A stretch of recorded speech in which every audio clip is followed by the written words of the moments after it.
Assalamualaikum warahmatullahi wabarakatuh. Perkenalkan, nama saya Eva Nurlaila dari kelas 3H.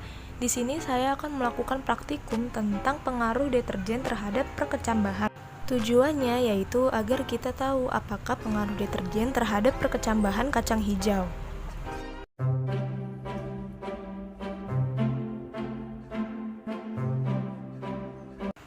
Nah, di sini terdapat alat dan bahan yang kita perlukan, yaitu ada baskom yang sudah berisi air gunanya untuk merendam kacang hijau.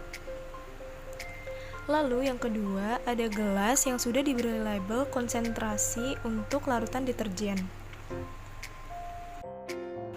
Lalu selanjutnya terdapat gelas yang berukuran 1000 ml. Lalu ada kapas, deterjen serbuk, kacang hijau.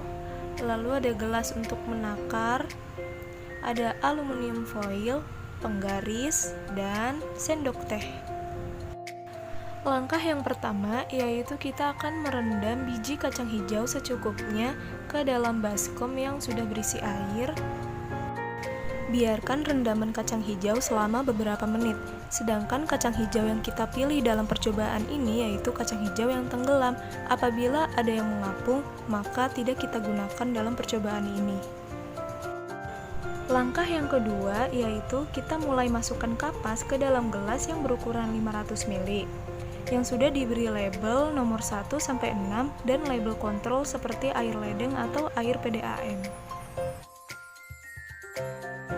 Langkah yang ketiga yaitu kita mulai membuat larutan konsentrasi deterjen seperti 100%, 50%, dan seterusnya. Caranya yaitu kita masukkan 1 sendok teh ke dalam gelas yang berukuran 1000 ml. Lalu kita mulai aduk-aduk saja sampai merata. Setelah larutan kita aduk tadi, kita masukkan ke dalam gelas yang sudah diberi label 100% sampai penuhnya 500 ml. Selanjutnya kita buat larutan deterjen dengan konsentrasi 50%. Caranya yaitu kita masukkan saja air PDAM ke gelas 1000 ml yang tinggal setengah tadi sampai penuh. Lalu kita masukkan ke dalam gelas berisi 500 ml yang sudah diberi label 50%.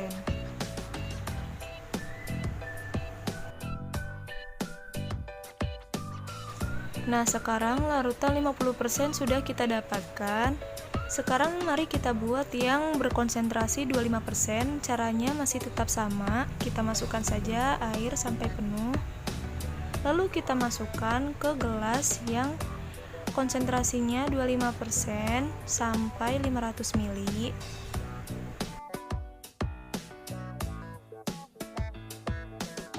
Nah, sekarang larutan 25% sudah kita dapatkan.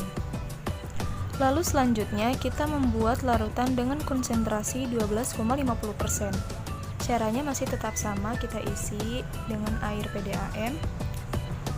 Lalu kita masukkan ke dalam gelas yang sudah berlabel 12,50% sampai 500 ml. Setelah itu kita membuat larutan dengan konsentrasi 6,25%. Kita masukkan saja sampai penuh. Dan larutan ini sudah kita dapatkan. Lalu selanjutnya kita membuat larutan dengan konsentrasi 3,10%. Lalu kita masukkan saja sampai penuh. Dan larutan ini sudah kita dapatkan. Dan yang terakhir kita masukkan air PDAM sebagai kontrol ke dalam gelas 500 ml. Langkah yang keempat yaitu kita memasukkan biji kacang hijau yang sudah terpilih ke dalam larutan deterjen yang sudah kita buat tadi. Lalu kita biarkan rendaman selama 5 menit.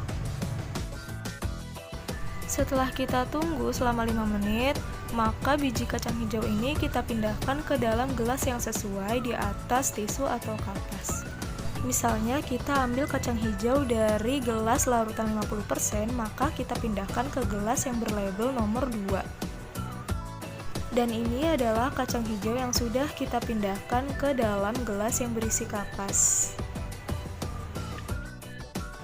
Lalu selanjutnya, pada langkah ke-6 ini, kita masukkan larutan deterjen secukupnya ke dalam gelas yang berlabel sesuai dengan larutan.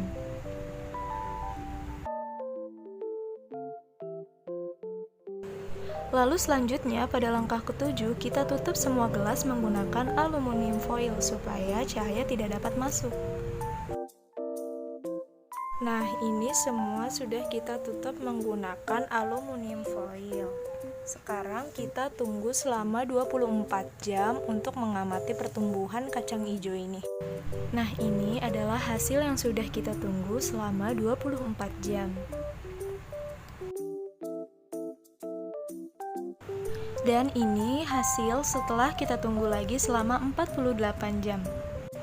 Terlihat warna biji pada kacang hijau yang telah direndam dengan larutan konsentrasi deterjen yang tinggi, maka warnanya menjadi gelap. Sedangkan warna biji yang direndam dengan air PDAM selama 48 jam, warna bijinya masih terlihat segar.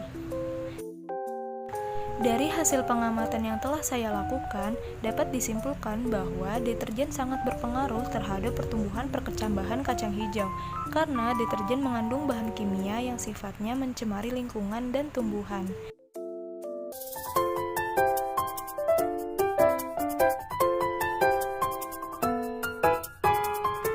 Sekian video praktikum saya. Apabila ada kesalahan mohon dimaafkan. Wassalamualaikum warahmatullahi wabarakatuh.